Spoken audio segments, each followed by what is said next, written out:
वसई विरार महानगरपालिकेतील विविध समित्यांच्या निवडणुकांकडे अखेर सर्वांचे लक्ष लागले आहे। महानगरपालिका निवडणूक होऊन तब्बल 3 महिने उलटल्यानंतरही प्रभाग समिती, परिवहन समिती, आरोग्य समिती तसेच महिला आणि बालकल्याण समितीच्या सभापती पदाच्या निवडणुका रखडल्या होत्या। मात्र आता म्हणजेच 8 मे रोजी या महत्त्वाच्या समित्यांच्या निवडणुका पार पडणार असून बहुजन विकास आघाडी आणि भाजप यांच्यात थेट सामना रंगणार आहे।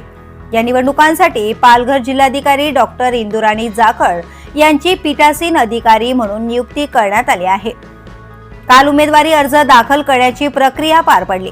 आरोग्य समिती सभापती पदासाठी बहुजन विकास आघाडीकडून निलेश देशमुख यांनी उमेदवारी अर्ज दाखल केला असून भाजपकडून डॉक्टर योगिता करंजकर रिंगणात उतरल्या आहेत।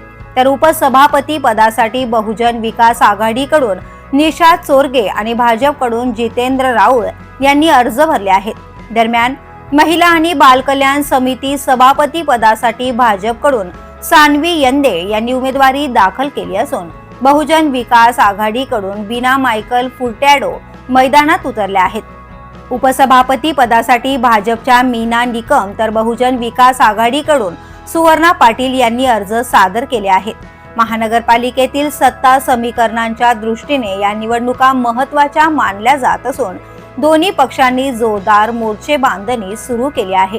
त्यामुळे आजच्या निवडणुकीत कोण बाजी मारणार याकडे वसई विरारच्या राजकीय वर्तुळाचे लक्ष लागले आहे।